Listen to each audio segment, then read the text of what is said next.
Marlène, Marco et Jean-Claude sont heureux de te présenter. Mais un feu, juste avant de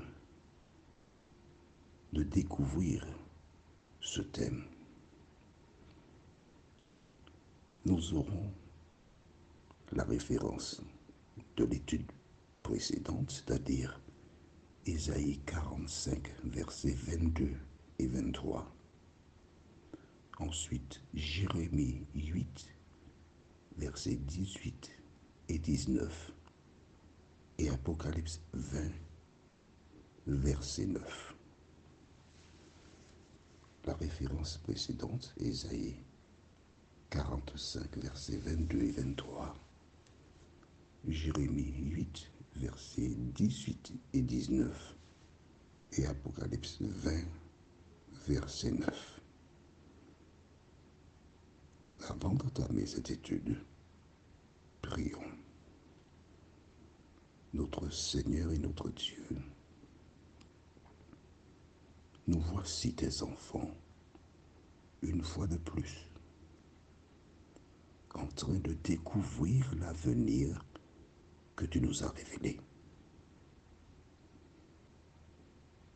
Seigneur, tandis que nous ouvrirons le Saint-Livre, que le Saint-Esprit continue de nous éclairer. Nous t'en prions au nom de Jésus et pour ta gloire éternelle. Amen. Rappelle-toi, nous avons vu qu'au terme des 1000 ans, la cité descend.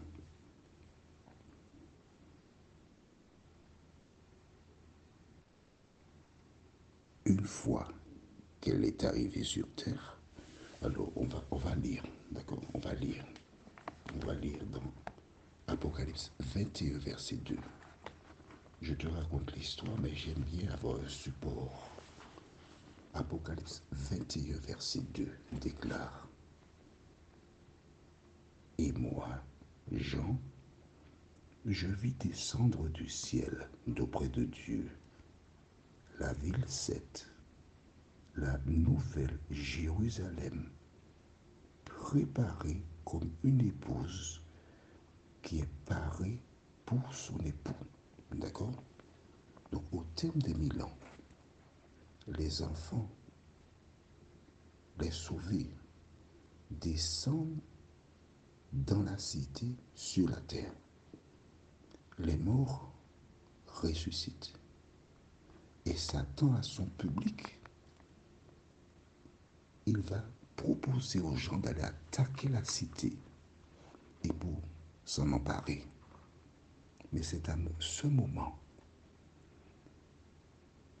que chaque personne perdue ferait déclaration que nous trouvons dans Ésaïe chapitre 45, les versets 22 et 23.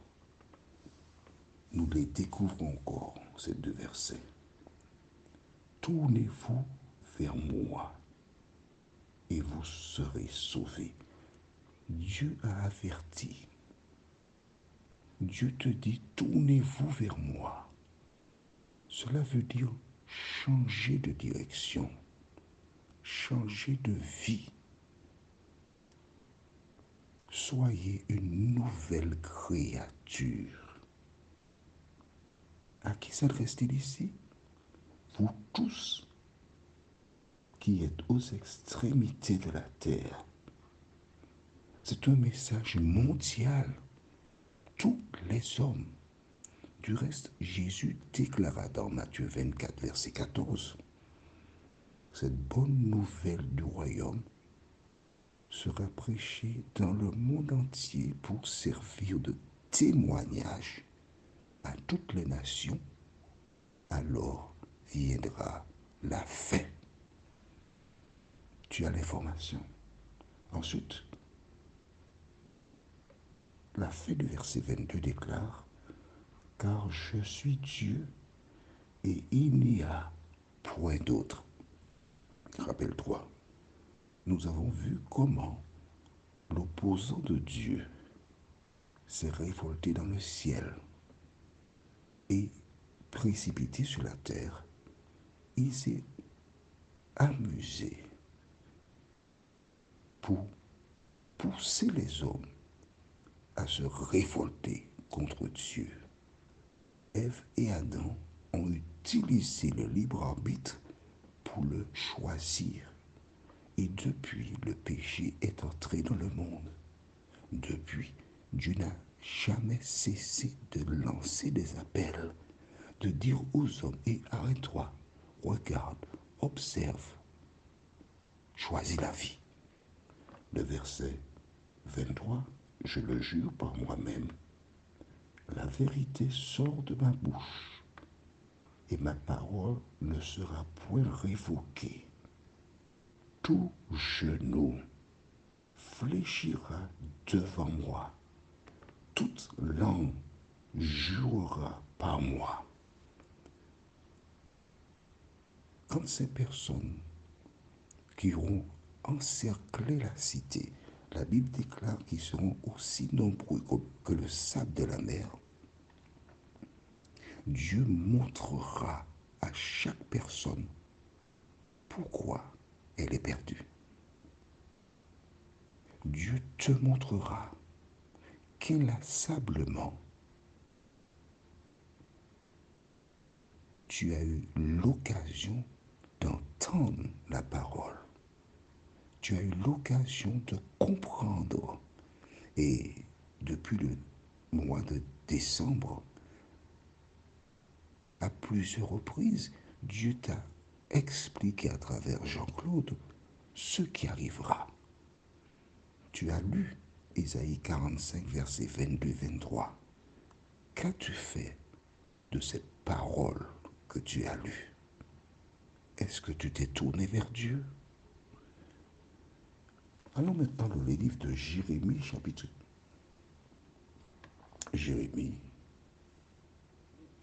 8, versets 18 et 19. Jérémie 8, les versets 18 et 19. Nous lisons, je voudrais soulager ma douleur. Mon cœur souffre au-dedans de moi. Voici les cris de la fille de mon peuple retentissent sur la terre lointaine. L'Éternel n'est-il plus à Sion? N'a-t-elle plus son roi au milieu d'elle? Pourquoi m'ont-ils irrité par leurs images taillées? Mon ami, permets-moi de te dire à nouveau que Dieu a horreur des images taillées. Qui que tu sois, quelle que soit ta communauté, s'il y a des images taillées dans ta communauté, tu es en opposition avec la parole de Dieu. Dès qu'il y a des images taillées, des représentations quelque part, ces personnes sont en opposition avec la parole de Dieu. Je ne sais pas si tu comprends ce que je dis, mais ça c'est ton problème. Hein? Alors que se passera-t-il?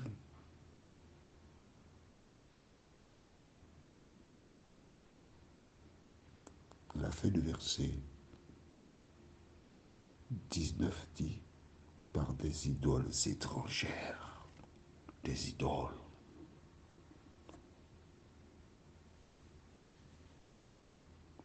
Alors, verset 20, la moisson est passée, l'été est fini, et nous ne sommes pas sauvés. Voilà le constat. Le temps pour accepter Jésus est dépassé. Voilà pourquoi des milliards de personnes seront perdues. Une fois qu'elles auront fléchi les genoux et reconnu, que se passera-t-il? L'autre référence est Apocalypse 20, verset 9. Et ils montèrent sur la surface de la terre, et ils investirent le camp des saints et la ville bien-aimée. Mais un feu venant de Dieu descendit du ciel et les dévora. Mesdames, mesdemoiselles et messieurs, la Bible ne ment point. Le feu descendra du ciel et tous ceux qui sont hors de la ville seront brûlés, détruits. Ce sera terminé. La terre sera purifiée. La question que je te pose est toute simple. Il y a deux catégories. Celles et ceux qui sont dans la cité, qui sont sauvés, qui hériteront la vie éternelle, et celles et ceux qui sont à l'extérieur de la cité, qui seront perdus. Il n'y aura pas de neutre, car les neutres sont systématiquement avec le diable. C'est soit tu es avec Dieu ou tu es contre lui. Toutes ces personnes qui seront sauvées interpréteront une chanson. Il y a le cantique de Moïse, mais il y a aussi le cantique de l'agneau. En attendant, je te dédie la strophe de cantique qui dit « Chantez, anges du ciel, c'est un jour d'allégresse. L'enfant prodigue est de retour. Le Père est accouru. Sur son cœur, il le presse. Ce Fils, objet de son amour. Chantez sur la harpe sonore. Un Alléluia triomphant. D'un ciel à l'autre ciel. Chantez, chantez encore. Le Père a revu son enfant. Dieu veut te revoir. Prions, notre Seigneur et notre Dieu. Nous te remercions pour tous les moyens que tu as utilisés pour appeler tes enfants. Merci Seigneur. Nous avons entendu ta voix.